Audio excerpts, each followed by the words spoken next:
Okay, so good evening, everybody. And as you know, today is the day one of Dietitians Week. So happy Dietitians Week, everybody.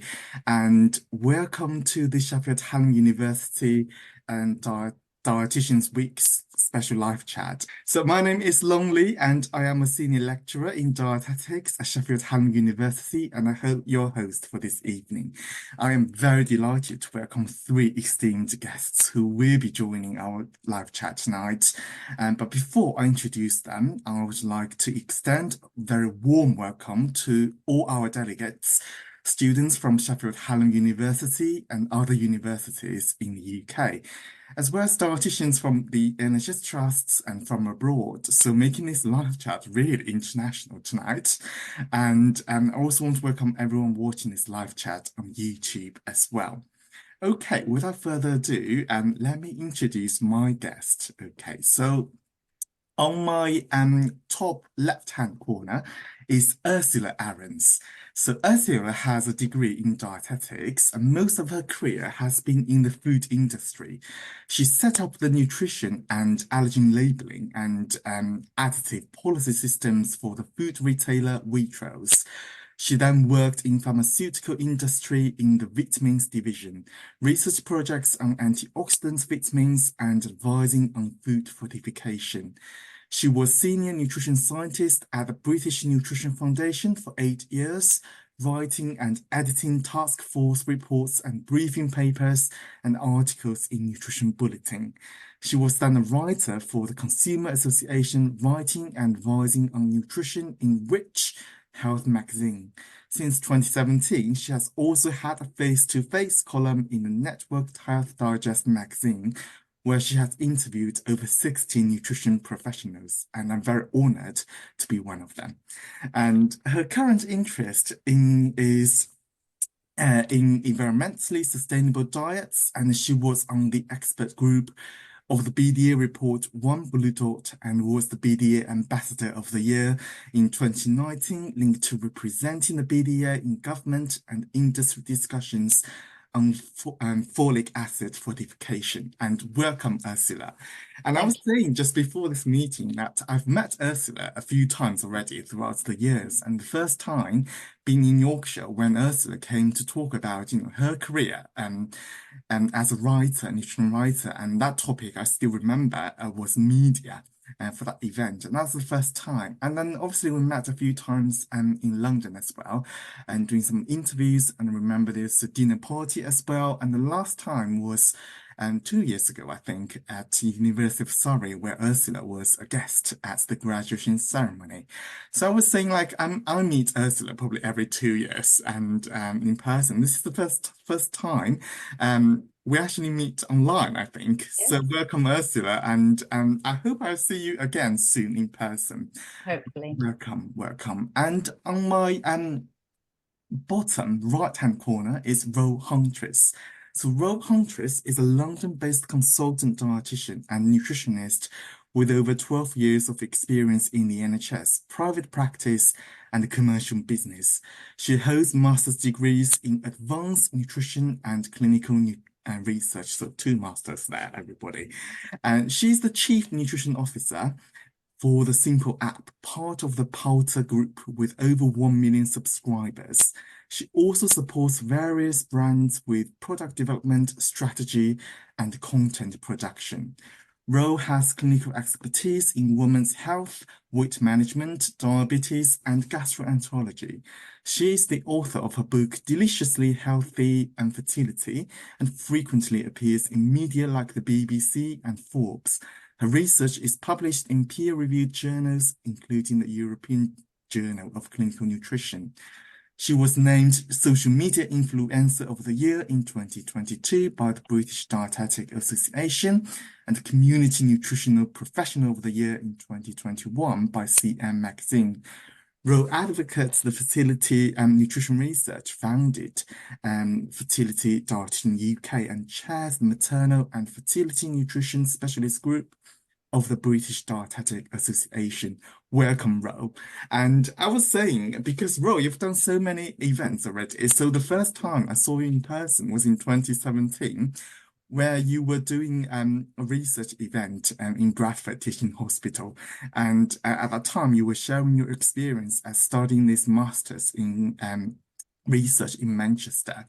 And I still remember a lot of things you said in that event, actually. And I think at that time, I thought this person is going to achieve so much in a career. But obviously, Oh, 7 years has passed by, and obviously your career has absolutely taken off. And I will share of what that sentence engraved in my mind later on in this chat. So that's really welcome, Ro. kind. Thank But you. it's really good to know that you're based in London. Obviously, at the moment, you're back home for a week. But because previously, obviously, you worked in Yorkshire, and then on your Instagram, I think you were just all over the globe. And I was thinking, where's actually Ro based? So it's really good to actually read Anywhere, that and really everywhere, yeah. realize like you're based in London now. Yeah, exactly. I did my studies up in Leeds and yeah, worked in a few NHS trusts in Yorkshire. So Yorkshire has a very firm place in my heart. Excellent. And I hope you can, come to the Sheffield Hallam one day and just guest lecturing in our course. I would love to. I shall extend that invitation, and this has been recorded, everybody. So that's the evidence. Ro has agreed. And That's on how the you lure bottom, us all in. on my bottom left-hand corner is Nick Trott. So Nick obtained an honours degree in nutrition and dietetics from Cardiff Metropolitan University. Following his postgraduate training, he worked in various clinical areas within the NHS, including critical care, oncology, and hematology. Currently, Nick is a gastroenterology dietitian at the Royal Hallamshire Hospital in Sheffield, where he covers the specialist celiac clinic. And his clinical interests include celiac disease, gluten ataxia, non-celiac wheat sensitivity, and the low FODMAP approach to disorders of gut-brain interaction. In 2016, Nick was recognized as the Celiac Professional of the Year by the CM magazine. Nick is a member of Celiac UK's Health Advisory Board. In 2017, he attained a master's degree in clinical research from the University of Sheffield and is currently pursuing a PhD on the role of dietitians in managing celiac disease. Additionally, Nick lectures on celiac disease in the dietetic programs at Sheffield Hallam University. So welcome, Nick. And so we actually met quite recently, Nick, and I remember that was a pouring day, and it was just raining so heavily, and you came to teach the MSc Dietetics. So everybody, if you study dietetics at Sheffield Hallam, you will have access to, those internationally renowned dietitians. That's just a plug. But welcome everybody, and I'm very excited. What a panel tonight! But Nick, you just returned from Germany, haven't you? What were you doing there? I did. I'm so lucky. We were just saying before we went live, I was very grateful and lucky to attend the European Society Study of Celiac Disease, which is a thing they run every couple of years. And it's just wonderful to be with our European colleagues and learn and have the opportunity to represent dietetics as well. I think, just to be on those groups, and we'll probably talk about this in terms of opportunities and how we can hopefully, get the word about nutritional treatments into different areas. But event like that really feels like you're contributing and representing and advocating for nutritional care. So it's wonderful to attend those sort of things. Yeah. And not much jet lag because it's not as far as America, Ro. Yes, Ro just returned from the US and was it last week? You Yeah, came back. Yeah, yeah, on yeah. Wednesday. Yeah. Because I was reading your Instagram, I'm so jealous of Rose, glam and work journey. But anyway, we'll talk about it in this chat. And so obviously today is day one of Dietitians Week, and the theme for today was obviously why did you choose dietetics? So my question for this panel, for three of you, is what inspired you to choose dietetics? And what was your professional plan when you first started studying this subject? If I can go with you, Ursula. Well, I never had to make any career choice. When I was a child, I loved to read books, and I read all the books I could find in the house. There weren't that many, but I was just a reader.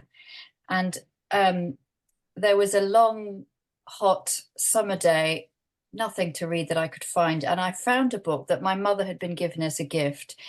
I was only 10, so it was not really suitable for me, but it was a book. So I sat down and read the whole book. It was this book, Wow. which came out in 1954. Let's Eat Right to Keep Fit. She was a very, very, very famous nutritionist in America. If you Google her, you'll find her. But probably today we would view her as a little bit cranky. But that didn't matter. I read the book. I was absolutely amazed and bedazzled at what she wrote about nutrition. And so I just couldn't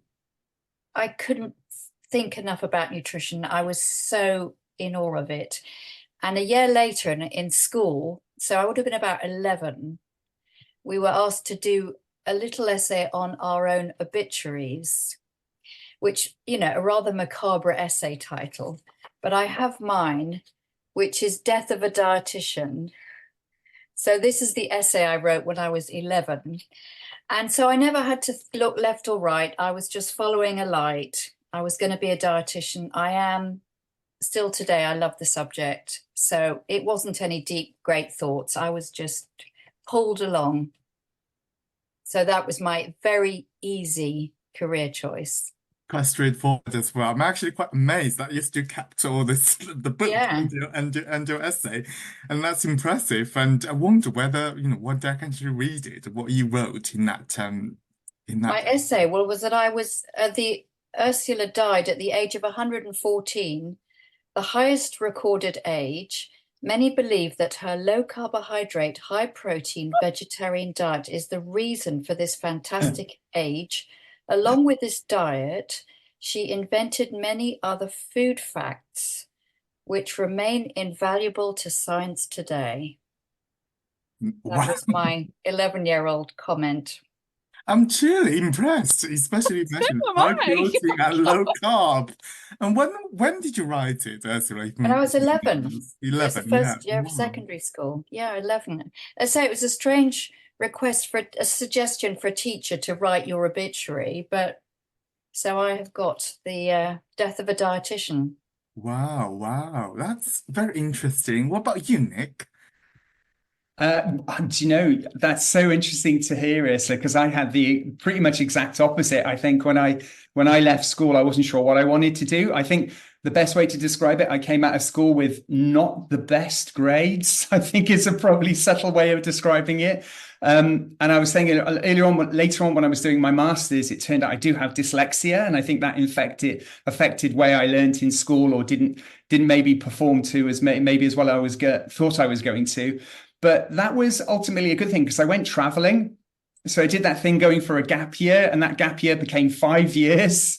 So I ended up sort of living in Europe and traveling around, and I lived in the Netherlands for a while. And then I got the opportunity to travel around Southeast Asia, in India and South America, in Brazil. And I always say, I know it's a cliche to say that traveling broadens the mind, but it really did that for me. I was so lucky to have that opportunity to go to other places, other cultures. And of course, one of the things when you're traveling is you eat. You know, one of the pleasures to travel is to try different foods and different cultural foods. And that really sort of hit home for me. At the same time, like a lot of people at that age, I did go vegetarian. And so I got another interest in nutrition through that way. And then when I came back to the UK and thought, I can't travel forever as much as I would like to, I need to have a job where I could travel forever. My mum was a health visitor at the time. She had previously been a nurse. And prior to that, she was a midwife in London. My mum's 97 now.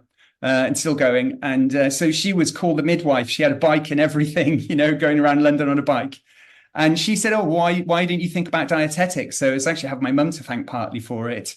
And obviously I was like a lot of people that get into this profession, I was quite interested in sports nutrition as well. And then, I got on to do a access to life sciences to get my sort of science knowledge up. And then I got onto the course, and I was off to the races then, and I've never regretted it. And it's always been it's a profession I love to this day. just very different journey compared to Ursula's, where you've traveled around first and experienced all the cultures and everything, and the food and everything, and then started this journey. So I think almost like it's never too late or too early to start, dietetics, isn't it? Like you can start after a few years, you can start straight after. And Rose, obviously you actually shared some of your story today in your Instagram, and I wonder if you would like to share here of why you choose dietetics and what you wanted to be when you just started that course. Sure. Well, I'm just so impressed that Ursula even knew what a dietitian was when she was 11, because I didn't even know what a dietitian was when I went to university. For my undergrad, I was like just figuring out life. Yeah. I was kind of like, right, let's get to the next stage of life. Then we'll go to the next, the next, the next. So yeah, I just basically, and I think it's or there's like a good proportion of people who will finish their A levels and will not know. I mean, there's so many different directions in which we could go. So I just wanted to find a course that combined my two favorite A levels, which were biology and Spanish. I mean, and then I found this course at Leeds Uni, which was food science and nutrition with European studies. Obviously, not knowing what I was going to do with it, I was like, let's just get to uni and let's also get to Leeds, which I had heard had a very good social scene. So anyway, so I got there, and then the nutrition part of it, I just absolutely loved. And I was like, yes, this is a bit of me. And then I heard that the dietetics course, which was at Leeds Beckett down the road, was fully there and operational. And I was like, this seems like a good bet for me. So yeah, so I just went down there, and then, I started to explore, okay, what is the dietetic career like? And my intuition was that I was not going to like working in a hospital. And my thoughts were, I will go through the training and then I'll probably work in industry.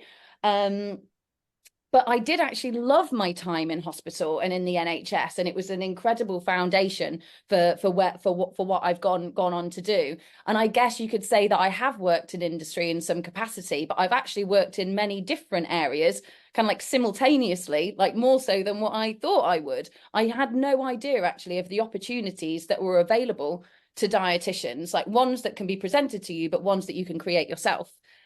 So yeah, it's just been kind of like an ever-flowing journey, which I think will hopefully just continue. That's very interesting. And that indeed was a very random combination of nutrition and European studies. Yes, it was, Because I was because I got to looking go to Spain, which is, see, it's where the travel comes in, you see. did you learn any Spanish there in Spain? See, Excellent. And I think I was quite similar. Like, I didn't actually know what dietitians do. I thought dietitians just help people, lose weight, as most people think. And that's why I wanted to be a dietitian at that time, to help people lose weight. I remember that I shadowed a dietitian in Bradford Teaching Hospital in an outpatient clinic, and she was seeing, IBS patients, weight management patients, and diabetes patients. And then she said, after the clinic, she's going to be on the ward. And I was thinking, what? And then she said, oh, I'm going to see this patient with a feeding tube. And I was, question marks all over my head. And I didn't even realize what dietitians, excuse me, what dietitians did until I actually got on this dietetic course and realized, how diverse this career can be. And yeah, so I was saying that since I qualified, I've never worked in weight management at all. Even initially, I wanted to help people lose weight, and all I've done is to help people gain weight, hopefully. And so that's very interesting to hear about, your stories of why you chose dietetics. Now, obviously, then three of you, you've been a dietitian for quite a long time, and I'm just thinking of if you can, I know this is a very hard question, is to ask you to briefly summarize your professional and academic journey since your first job. Now, if I go with you first, Ro, this time. so starting from my first job and then going on to where I am. So my first job, so when I feel that in dietetics, when people graduate, there's kind of peaks and troughs in terms of recruitment. Some years there's absolutely loads of jobs, other years there's a drought, but there's always jobs that then become available. So when I qualified, it was a drought. I wanted to get a job in and around Leeds because that was where my friends were. It was a city that I loved. there were no jobs in Leeds. I could not find a job in Leeds, but I thought, well, I can sit around and wait or do something kind of random and wait for one to come up. Or there was a job that came up in Stoke-on-Trent, and I was like, right, off to Stoke-on-Trent we go.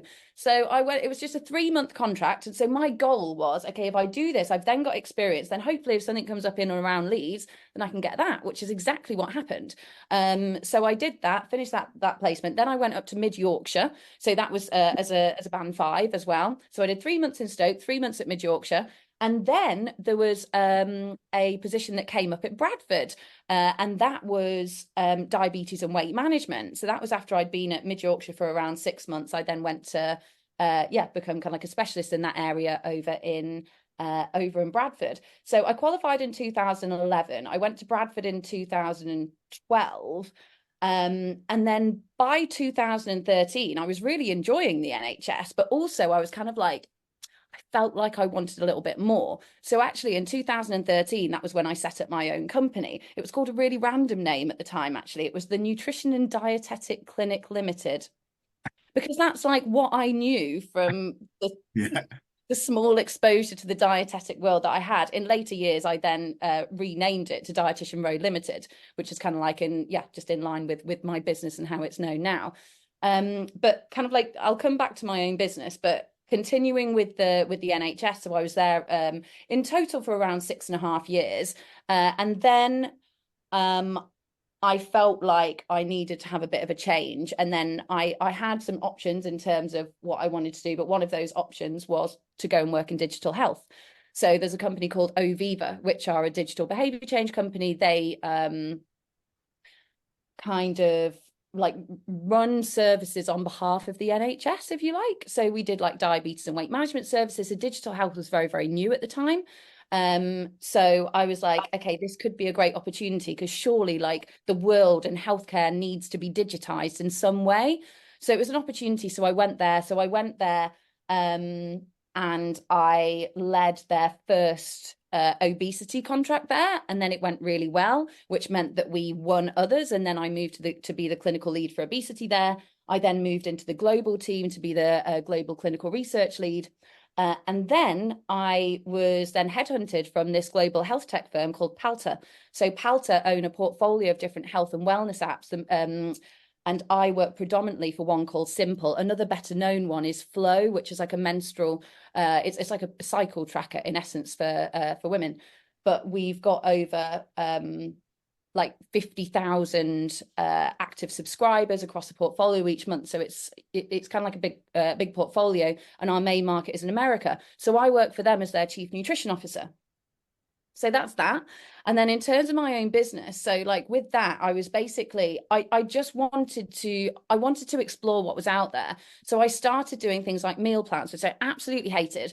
And it took so long to do, but I was just like, oh, well, it'll give me an opportunity to like offer a service purely myself, to set up a website, to get an accountant, to start like thinking about all these things. So I did that. I did home visits. I did like private clinics with some doctors that I met via the NHS. And then, which was kind of like a big break for me, I got my first retainer, which was basically my first position working for a brand. So working X hours per month for them. And then that showed me, oh, you can do this. And I was really excited by that. And that kind of like coincided with the time that I left the NHS, because I felt that all the things that I was doing, it could potentially like become a conflict, or it just felt like the right time to move on. So where the business is now, so I have a small team that work for me, and we do consulting for different brands and businesses. And then the kind of like the final sphere to this is like my platform Fertility Dietitian UK. So this is something that I set up in 2020, and we basically support women, men and couples on their journey to conception and beyond, and coaching them with diet and lifestyle, basically like changes and optimization. So we've got like an online clinic, we have like online resources, like PDFs, online courses. I now do education for healthcare professionals. As you mentioned, I'm like the chair of the BDA Maternal and Fertility Nutrition Specialist Group, wrote a book on it. So that's an area that I'm really, really, really passionate about. And that's one that I feel could go in like really, really in a really exciting direction, whilst having a huge positive impact on people and their kind of like life journeys. So apologies if that was a little bit long, but that's it Wow, in a nutshell. what a journey, Ro. That's really impressive. And then I think my first question is, how did you find the time to do all of it? This kind of I thing. How still do you ask manage myself it? that question. The thing is with me, like work is my work, but also like work is my hobby. Yeah.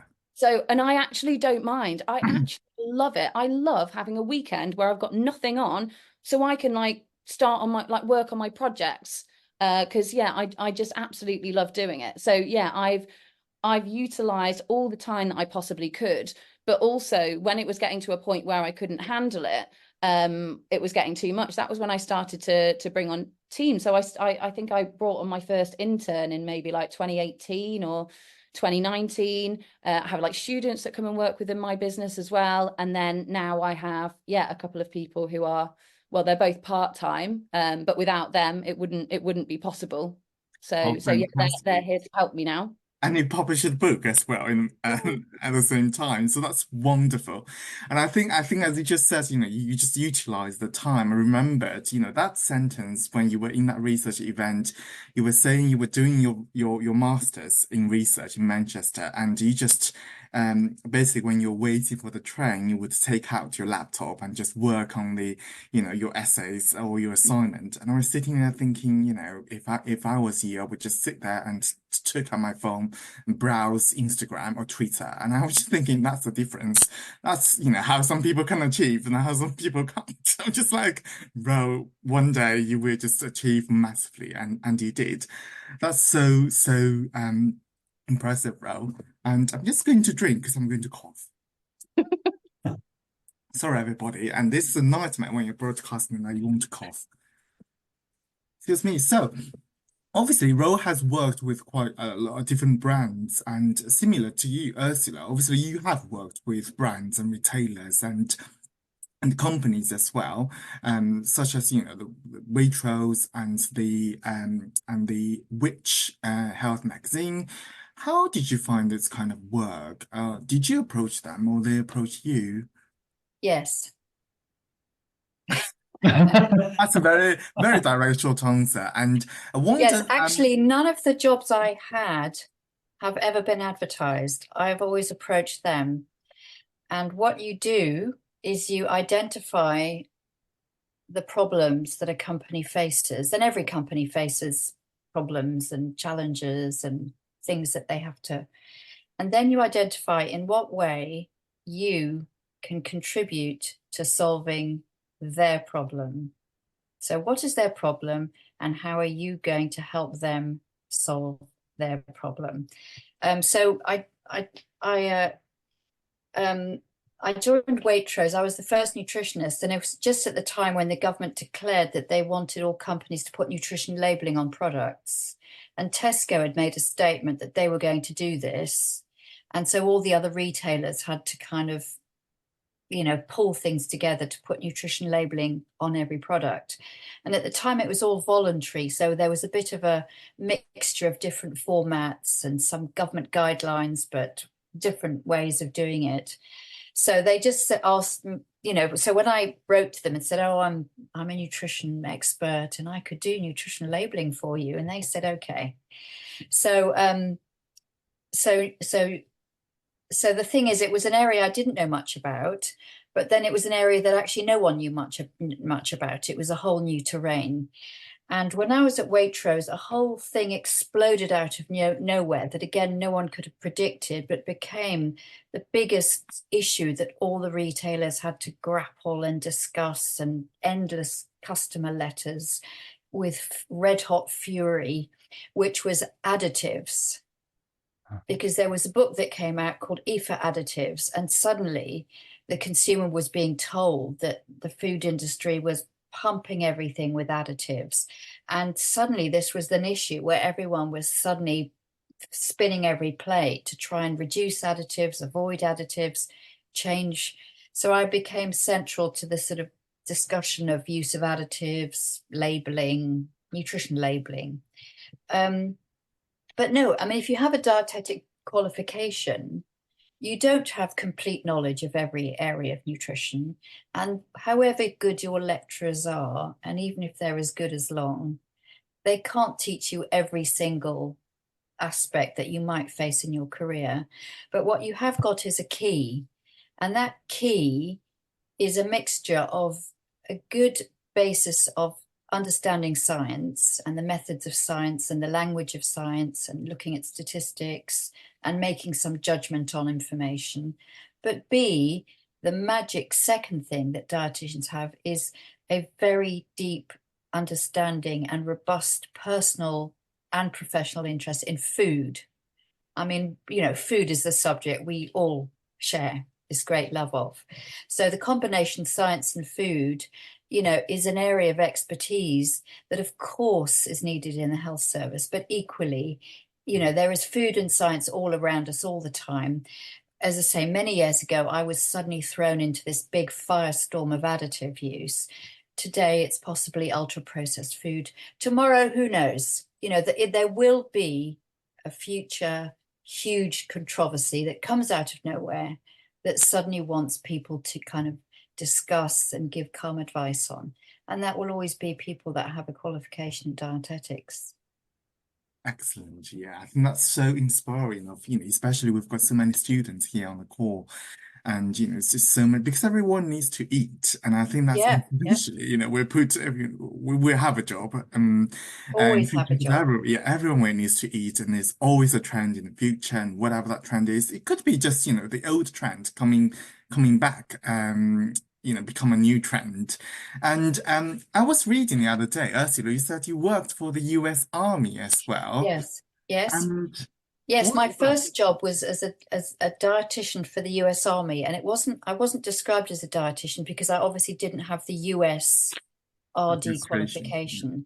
But I was living in Germany and looking for a job, and I had a BSc in dietetics, and the German hospitals didn't quite know what to do with a BSc dietetics. So I contacted the American Army Hospital, and they were absolutely thrilled and delighted because they had one dietitian, but this poor dietitian had full responsibility for the entire catering in the hospital, as well as the clinical dietetics. So when I walked in, I was a dietetic assistant, and I was a qualified dietitian, but not in the American system. And yes, I had to quickly come to grips with the American dietetic diabetes diet and the American terminologies, and also the Army way of doing things. But they measured all their staff twice a year. And if they were overweight, they had to go on the weight control program. They had to see a dietitian, and they were not allowed any job promotion while they were on the program. But also their families who lived with them had access to the American hospital services, and there was a lot of obesity and diabetes and all sorts. But you had to quickly learn the American way of doing things, and quite separately from that, the Army way of doing things, put the two together. But it was very interesting because you suddenly have to really come to speed with American food culture. And, America is such a large country that a New Yorker and people from the Deep South have little in common. And you had to understand food patterns and, as I say, the medical terminologies. But no, that was a very enjoyable job. And how long did you work for the I Army? worked 1 year with the American Army, but then I came to the UK. Excellent. And more recently, you've worked with the BD as well on various projects. And Yes, I mean, I'm on the professional committee, and I've been on various committees. I mean, not any different from what lots of dietitians can do, should do, and get great pleasure from doing. And I suppose that my current interest, if I had to define it as one thing, is environmentally sustainable diets. So I was part of the One Blue Dot project. and what inspired you, or what sort of you're interested in that now, and why is that? Well, sustainability is a kind of explosion, and there's a lot of confusion and it's endless shades of grey, and there's strong campaigners and there's separate issues. But if we just look at food and diet, even within that, there's been huge debates and does everyone have to be vegan? And also it's going slightly outside the profession of dietetics into the terrain of environmentalism, which is a whole separate terminology and, you know, different ways of measuring things. But I went to, I've always had an interest in the subject. And again, when I was a very young girl, I read a book called Diet for a Small Planet, Francis Moore Lappé, which, you know, was 50 years ago, writing about the finite resources on the world to feed populations and how we should consider the resource implications of dietary advice. So 50 years on, you know, that's where we are.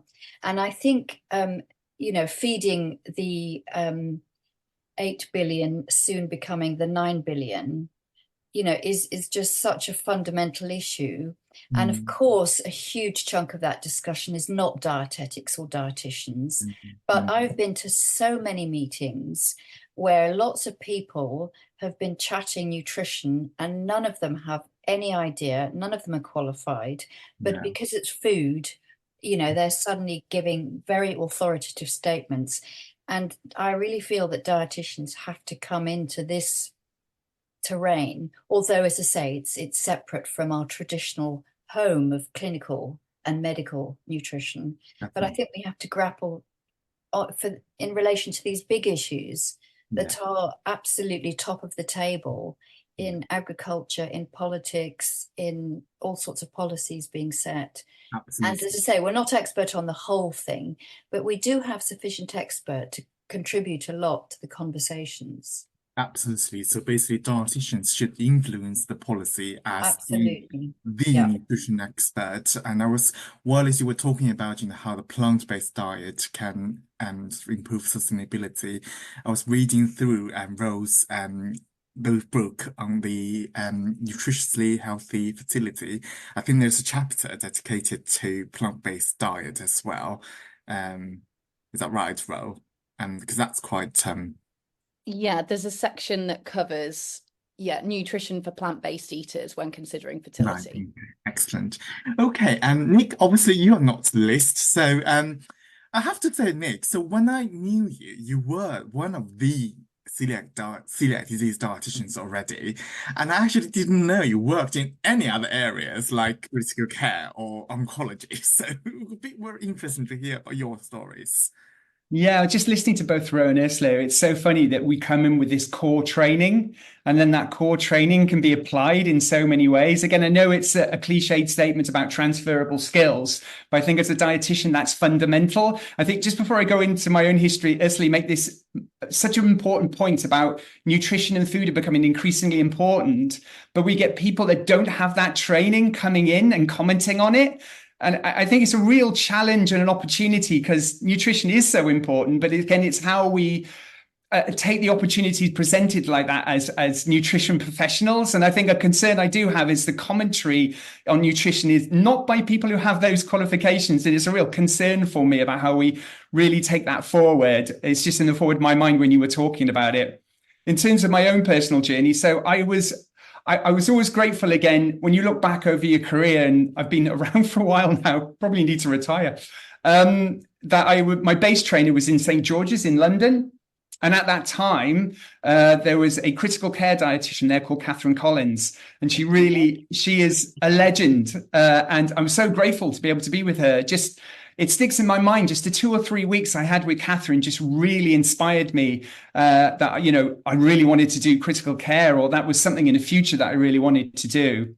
Again, at that time, there was Scott Pendleton was there as a dietitian. The future Professor Kevin Whelan was a dietitian there at the time. So I had these people around me who, you know, giving me the core training that I was very, you know, grateful to receive about assessment, communication. And I felt like a sponge. I was absorbing from around me. And again, there was people who were doing research, and that was in the back of my mind as well that I had a vague interest in. And then when I qualified, because was in a big teaching hospital, it seemed like a good idea to go to a smaller district general. That just seemed like a good idea. So I got a job, the first job I was offered actually in Chesterfield in Derbyshire. And I'm really grateful again to that job, because in a district general at the time, you got put into a lot of different areas very quickly. So within a couple of weeks, I was covering critical care obviously with guidance and support and things. So I really enjoyed my time there I was doing outpatient stuff and I was doing inpatient stuff. And then after a couple of years, I wanted to have that teaching hospital experience. So I moved to Sheffield, and I've been here for the rest of my professional career. They've not got rid of me. And then, I did for a while. I worked in oncology, and we have a big oncology hospital here called Weston Park, which was a fascinating area to cover, in hematology, bone marrow cell transplants.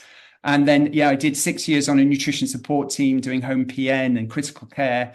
And again, I loved all that. And we'll probably come on to the sliding door moment later, but it's just I had an opportunity to move into gastro.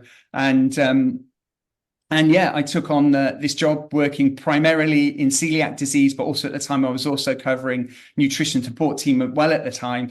And I love the job because it takes those skills of assessment, understanding biochemistry, understanding, the pathophysiology of the condition, and then the treatment is a diet. It's nutrition. The sole source of treatment for celiac disease is the gluten-free diet, but also the behavioral change elements come into it of managing people's, health literacy and those skills, and supporting people through that stages of change and all that, and motivational interviewing. All those skills we have as a dietitian all felt like they coalesce in this one area for me. And then I was lucky enough to do some research on the side. I see myself primarily as a clinical dietitian who does a little bit of research on the side.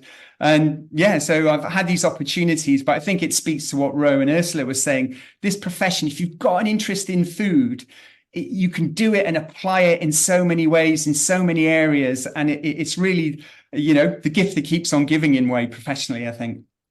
And I think that's one of the things you said is really interesting. Obviously, like the nutrition is the only sort of treatment, or food is the only treatment for celiac disease. And then obviously you go into that. And I think, and obviously, like earlier on when we talk about how dietitians shouldn't have that voice, and I think social media definitely provides that platform for dietitians. And I think that's why I always on about of how every dietitian actually should go on social media, regardless. It doesn't matter, you're not good or not, but then just give that voice. And obviously, Nick, you're doing your celiac disease and on social media and share your information and doing the research. And Ro, you were talking about the fertility, nutrition in fertility, so all the things that niche area. So you don't have to be cover everything, but just that niche area that you're interested in. So Ursula, like years ago, you were doing that additive and the folic acid fortification, for example. So all those areas, I think that's just so important to actually have that expert to to talk about those kind of things. So yeah, definitely. And I think Nick, you said you worked in the NHS for in different areas similar to Ro, and you said you had a really good foundation in the NHS. And then personally think actually I think NHS is a really good starting point for newly qualified dietitians, because it does give you that that foundation to interpret blood and come across different conditions, knowing of develop your own network as well. I guess as Rose said, you've got some private clients from those doctors that you met in the NHS, so that's great. And then Nick, you mentioned about that sliding and door moments where you met this gastroenterology, and my question probably for Ursula and Ro is, has any sort of sliding door moments in your professional career, and where definitely that has diverged you to this particular professional pathway? And if so, I just want to know what happened and how did those moments change the path? I wonder, Ro, shall we start with you? Yeah, sure. So I kind of like briefly alluded to it before, but when I came to the end of my like NHS journey and I knew that I wanted to go in like a slightly different direction, I was building my business, but at the time I didn't want to go into that fully. So I wanted to still have like employment alongside. And then I just basically had these two options because I just done like my master's in clinical research as well. I was really interested in research. So I basically had the opportunity for like a research post, or to go into digital health. And Oviva at the time it's a startup, you know. The contract that I was going into was a 3-year temporary contract. And then, so, you know, we're in this like safety NHS bubble with all your lovely holidays and pension and, you know, stability. And then you think, oh God, you know, to go for something that's just a 3-year contract. And then so I did think at the time, I was like, is this a risk? But I just felt that because we all know still now, and you know, at the time the NHS is stretched, we have so many people that need support, and we just don't have enough people to be able to offer these services. And as many other things in the world are being digitized, I was like, surely healthcare is going to be digitized. So I just really believed in what Oviva were trying to do, and you know, were able to do well. So I, in essence, like I took that, even though I absolutely loved research, I took the leap of faith, something that I thought I'd enjoy, but could turn out to be a really amazing like career step. And it was, and actually, you know, another position that I went into was a global clinical research lead at Oviva. So combining research and that, but the step that I've gone into now, kind of like at C-level, like global leadership basically, and at Palter, it was a huge career jump for me, in terms of kind of like responsibilities, just the scope of the work, and just kind of like working in a completely different way, where, you know, the majority of the teams are not nutrition or like science medical professionals, and we're there and leading all of that work. So yeah, it was that decision, and I'm so glad that I made that decision and it was the right one for me. And I'll just add in a cheeky other little example here, because another sliding doors moment was, or it was just something that I did that enabled that switch from Oviva to Palter, and it was because of LinkedIn. So I was found by American recruiters, and they were looking for specific things on LinkedIn profiles. They wanted either a dietitian or a doctor with international experience and experience working in digital health. And because I had those, and because the title of my second position was global, they were like, right, okay. And then they only found me because of LinkedIn. So I never believed in LinkedIn before. Not that I believed it. I was just like, I don't know, maybe it's of no use to me. It was of huge use to me, and now I really believe in that as a platform, and utilizing it to kind of like promote yourself. And I think there's no shame, as long as you do it in the right way and you don't do it with an ego or arrogance, you can promote yourself, because it's going to allow opportunities to come your way. And you know, we all should be able to share about what we're doing, what we can offer, because yeah, we can, you know, potentially create a lot of collaborations and help other people. Yeah, definitely. Wow, that's just imagine if you just choose another one. Have you actually imagined that if you had chosen, you know, that research pathway, what would be like? I have no idea, because another thing as well with digital health is that like you can work remotely. So all the travel that you mention, I can do that because I work remotely. In research, potentially not. Yeah, yeah. Great. I think the another thing I'm going to do after the chat is to update my LinkedIn profile, definitely. With the hope that the headhunter, I hope a manager's not watching, will find me one day.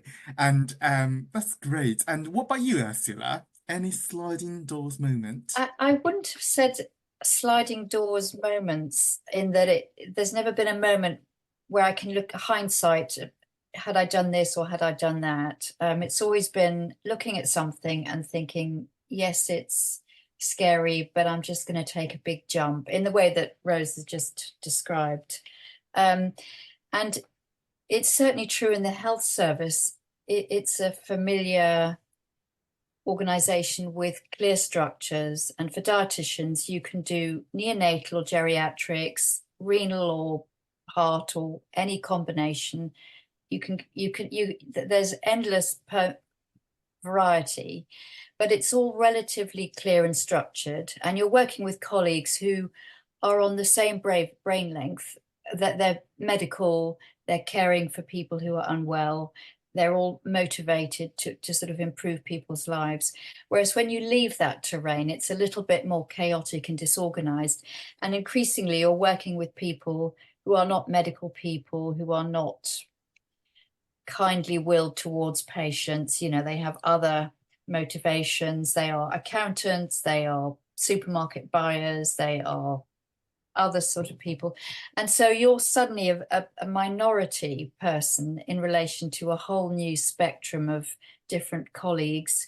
And you've got to fit in, you've got to learn a new language, you've got to slightly learn how they're looking at things. But equally, you are in a very, very unique, privileged position of punching into them how you are looking at things, which many of them are not aware of, and are surprised and delighted to learn, you know, that there is more to the world than accountancy.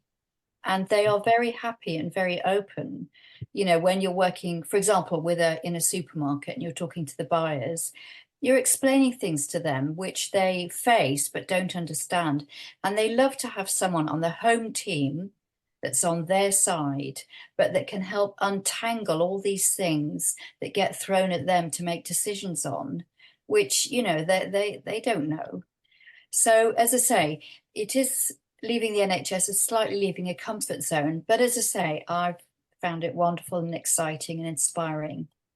And that's one very interesting thing. And just following that, Ursula, you said about working in the NHS, I just realized, you know, for all of us, only Nick is still working in the NHS, and few of us are not working in the NHS anymore. I definitely can resonate of, you know, that moment you've decided, you know, you're going to leave and worried about, you know, what about my, you know, clinical experience? What about, you know, pension? What about, you know, holidays, etc., etc. But then it just turns out, you know, everything just works out fine. And I think because the NHS is so short-staffed, it's always easy to return back to the NHS if, you know, things don't work out. So I think looking at, you know, Ursula and Ro, your experiences, whether you just sometimes you just have to make that decision and try, or just to take that adventure, really take that opportunity, and then just try it out. And most times I have to say, I think things do work out themselves.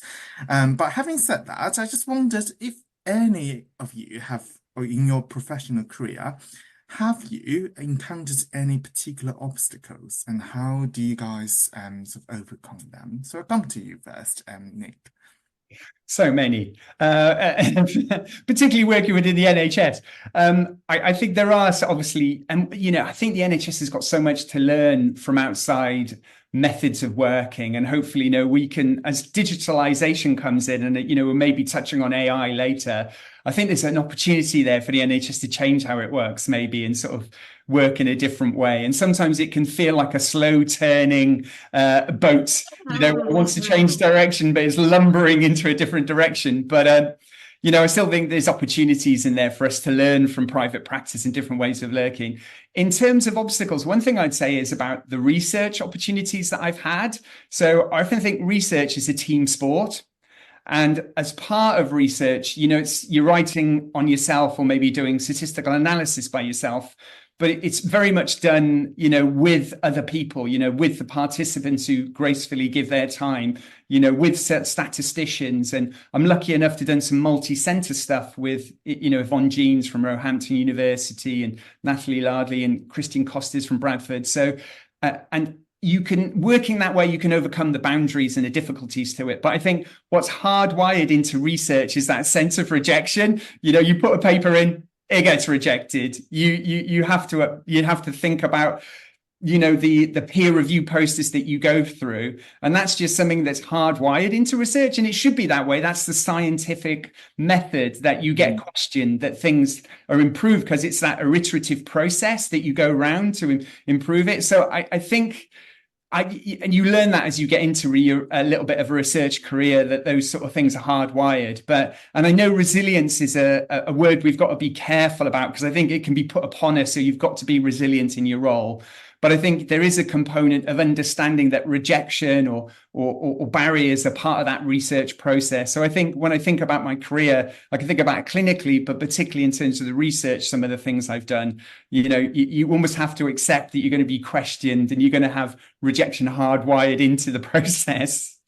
But I think persistence will help, doesn't it? And then you just, keep working on it. And then, you've got quite a few papers published, haven't you? So if you can carry on, contributing to that evidence-based practice, that's excellent. What about you, Ursula? Any particular obstacles you have had? I've loved every day of my career. The obstacles are just, as I say, that as a dietitian, you're the minority of one in an office or a company of hundreds or thousands, and so you have the monkeys in marketing that are trying to sort of claim things that are not true. You have media, you have directors that are very anxious about the commercial decision making. So suddenly you're the odd one out. You're the scientist person, you're the person with this deep knowledge of a small area, but they have other areas of knowledge, and you have to just jiggle and juggle as a team. And you have to understand, of course, if you go out into the world of a retailer, that basically the decisions have to be driven by what the customer is communicating, and the customer is very fickle. And the customer, what they say and what they do is not the same thing. And the customer is the center of decision making. So, of course, for a retailer, that is the focus. But there are many discussions where you could have this or have that. And actually, it's commercially neutral. They don't mind. Both of them are the same. And you, as the expert, can then say, but from a nutritional point of view, A is much better than B. And they say, that's fine, we'll go with A. So there's many opportunities to push decisions into the better nutrition path, which if you were not in the room would not happen, because they are looking at these things, from the economic side or in other ways. But because you're in the room, you can say, actually, this is the better decision. And providing that the financial profit line is not suffering, they will say, great. So you're achieving a lot of better health in other ways than you would be clinically. But it's great fun to be part of that team. Definitely. And then once we roll, because obviously you work for Peloton, for an app, and I don't know if you have some similar sort of obstacles, as Ursula said, or it's completely different. I can absolutely resonate with everything that Ursula just said, especially when you are, because our science team, if you take the Simple app, for example, there's about 150 people within the company, and then the science team, there's 4 of us, and one's an analyst.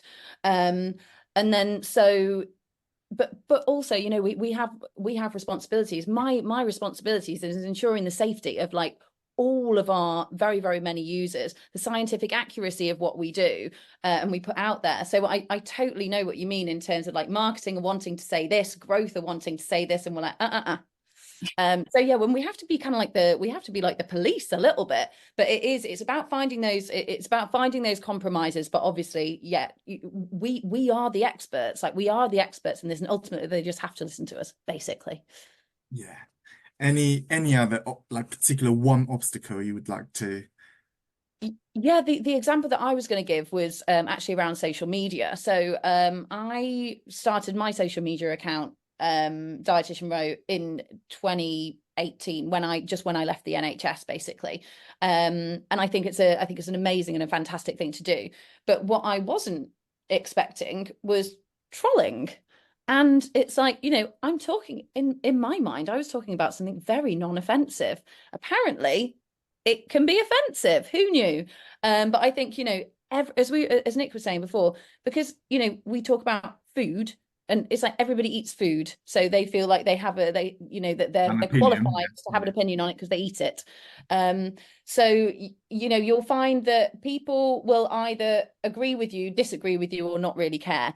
And then the people that disagree can troll. So I just think it's something to be aware of when you're building a social media platform. And to be honest, that's why, especially like with my main page, it's around like 12K. I'm quite happy with it there, because the higher it gets, the more followers you have, the more random people of the public that follow you, you kind of like open yourself up to that really as well. And also, like, as a protective mechanism for me, I actually choose not to go on Twitter X, because I feel that actually Instagram for me personally is a bit of a nicer playground and platform.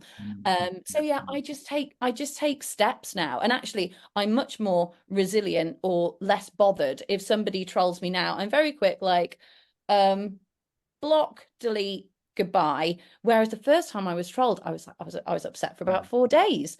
But now we learn, we move past that. So yeah, it's something to be aware of, that it happens, but you can just find solutions to manage it, basically. That's really good piece of advice, Ro, because I only had one troll so far. I was thinking I haven't made it yet because I haven't got much. Congratulations. Thank you. And just last question, I'm just noticing the time. I can't believe, time has passed so quickly. I know, right?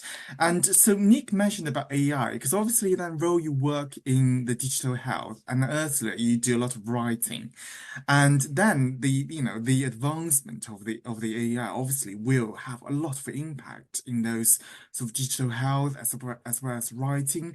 So I think this is just an open question to all three of you. What do you think of how AI can affect, dietetics or dietet practice? I can maybe kick off, just because within the Simple app we utilize AI, and we actually have because before the platform it was very much like self-monitoring, but now we have an AI coach that guides somebody along their weight loss journey.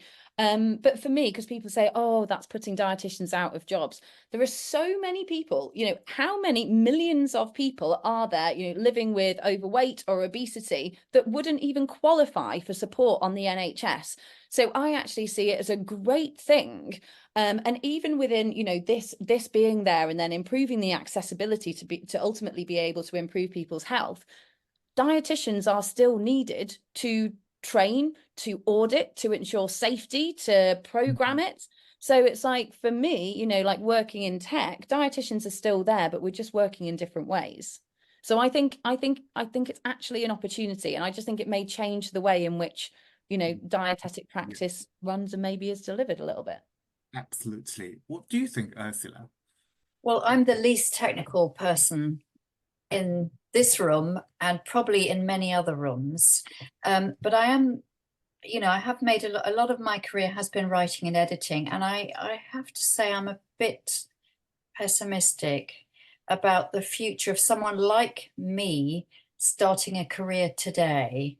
I mean, I'm finished, I'm gone, so it doesn't matter.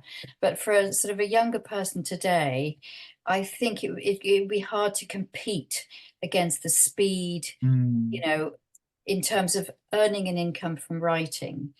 And I'm on the committee of the Guild of Health Writers, and I think I'm reflecting a similar tone in that there is generally the past 15 years, there's been a crushing of print media, of journalists being employed as health writers with an actual salary. So it's all become piecework, and rates are way down from what they were 20 years ago. Every other salary, your pay's gone up, but professional writers, they're going down, and AI is going to just continue that. So of course it makes information more accessible and cheaper and faster, and it has so many benefits. But if that is your trade, I'm not sure how you can compete. But I'm retiring, so it doesn't matter to me. What I do think, even having read your columns, Ursula, is I think AI, AI is really good and quick in a way, but I think the writers, the human writers, what they've got is the personality and the characteristics of their writing style. And I just think that AI well, maybe they can after training, but at the moment, I feel like this is how it's differentiated between the human rights and Yes, I understand that, but the question is, who wants to pay Ursula to spend 8 hours writing a funny, cute, personality-filled column when a push of a button can generate a certain volume of information in a second for nothing. No. And for the print media, I mean, that's in decline because the advertisers have left print media to go on to, you know. So if the advertisers go, then of course, basically the basket holding the jobs goes. And as I say, I'm not affected, but it's really, it's the money. It's follow the money. Yeah. And if the money's not there, you can get a compliment, but a compliment doesn't pay your mortgage. But If as you- I think as Rose says, when there's threats, there's opportunity. So I guess it's how we identify that opportunity. Yes, I don't know. Anything to add here, Nick? Yeah, I think, I can see the balance between what Thoreau and Ursula is saying, because we are engaged in some digital projects. We're developing webinars for DGBI and celiac disease. And in terms of the volume of people who are diagnosed and need access to accurate nutritional information, it just seems like a win-win to have that as a method, as a modality of treatment. But I totally take on board there's challenges with this. And it's almost like in 2001, we wouldn't have known what the internet was. I often think there was some guy who worked at Twitter when it was still Twitter, said maybe we should have had some social psychology in at the beginning to get to regulate how it was going to develop. So maybe we can we can learn from how the internet has developed and how AI is going to work. I personally, as someone with some learning difficulties and dyslexia, I find digital technology and even ChatGPT a very useful tool, but it should be a tool. It should be something that we use, and then our skills that we have as dietitians are at the core of that. So I personally find it fascinating and scary at the same time, but I think there's definitely opportunities in terms of patient care to improve things with that technology. Definitely. We're running over time here, so I'm just going to come to the end. And just one piece of advice from each of you to the students who have just started studying dietetics, for dietitians who feel stuck in their current role and would like a change. Is there any one piece of advice you'd like to give? Just, you have chosen the best subject in the world, bar none. All people will always eat. And plus you have the knowledge of food, but you have the lamppost of science, which will not change with fashion. You can always hold on to that.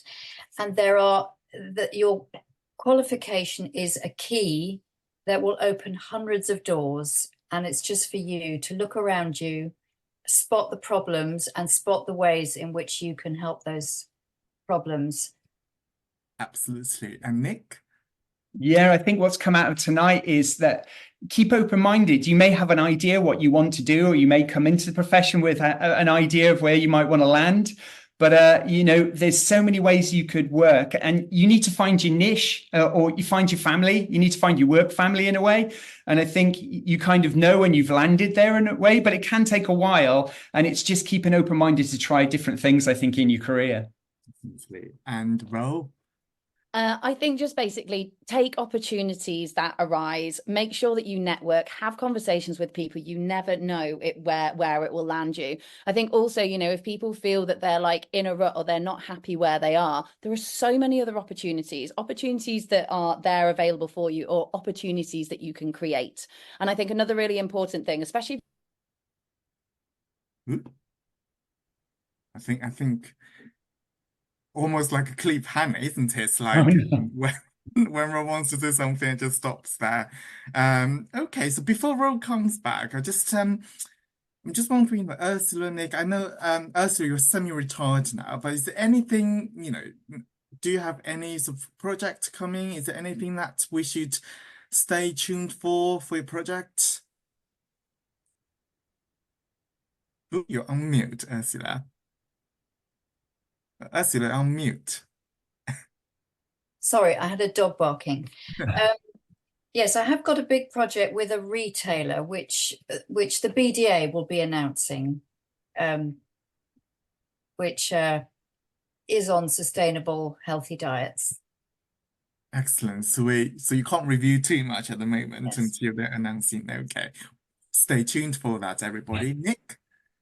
Yeah, a couple of things in the horizon. So I've been very lucky to work with the specialist gastro group, but with the mental health group of the BDA, and that combining of different specialist groups has been personally so enjoyable. So hopefully we're going to publish something on the practical management of DGBI in people at risk of eating disorders. So I'm really looking forward to getting that submitted. But also, very quickly to plug it, in September, we've got the International Celiac Disease Symposium coming to Sheffield.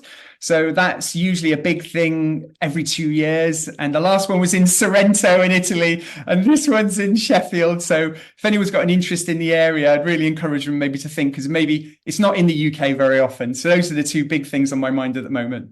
Sheffield as well, everybody, in September. And you were saying, Ro, that you left a cliffhanger there, and you were going to conclude with, I think, with one or two sentences. You were talking about the opportunities there. Yes, so sorry, I don't know where it got up to, but basically, yeah, to take opportunities that arise, network, have conversations with people, and don't be afraid to change. If you are somewhere that isn't quite working out for you, like see what opportunities are available, or think about the opportunities that you can create for yourself. And I think also, like, surround yourself with positive, with similar people. If you're wanting to think about things in like an entrepreneurial way, or you want to write a book, or you want to do something, like, just connect with a group of dietitians that are the same, because it can have such a positive influence. I've got like this little group of, there's maybe about 10 of us, and I've been in this little group since I started on Instagram in 2018, and our careers have all gone up. And I think, I really, really do think that this group has had like a positive part to play, because we're like, oh, like this is normal, this is good. So yeah, just find a group, find a good group, peer support. Yeah, and I think I just want to conclude with, again, one of the things you said in your Instagram reel today, Ro, is luck is when preparation meets opportunities. And I think everybody, preparation and patience and persistence, you will have all the opportunities. Thank you very much, everybody. And I really enjoyed tonight's live chat. And this live chat will be available on YouTube afterwards, and you can rewatch. And thanks everybody for joining tonight's chat. And thank you, Ursula, Ro, and Nick. One final thing. Thank Yeah, you, yes, everyone. Ro, yeah. One final thing, because Long, you've been so amazing, and you've been saying great things about us. You're incredible. I think you're such an amazing, like, advocate for dietetics, lecturer. Like, you've got such an amazing, like, personality. You're so positive, and yeah, like, all your students are lucky to have you as a Oh, lecturer. yeah, I'm blushing. Yeah. Thank you very much, though. Oh, I forgot. How can people find you guys on social media before we go? On Instagram, I'm at Dietitian Row, or at fertility.dietitian.uk, So or on LinkedIn, Row Huntriss. on LinkedIn, absolutely. And Ursula? Only LinkedIn, So just type Ursula Arens and they should be able to find you. I guess, or email, And Nick? I'm still on X periodically. I'm at Trott_Nick, Trott_Nick, and on Instagram, what am I? GastroRD, I think, at Gastro. I should know. Sorry. Nick, you should make your branding consistent across X and Instagram. Oh, my poor. Same handles. Right, thank you so much, and thank you for the lovely and kind words, bro. And yes, good night, everybody. Happy Dietitians Week. Bye-bye. Thank you. Bye. Bye.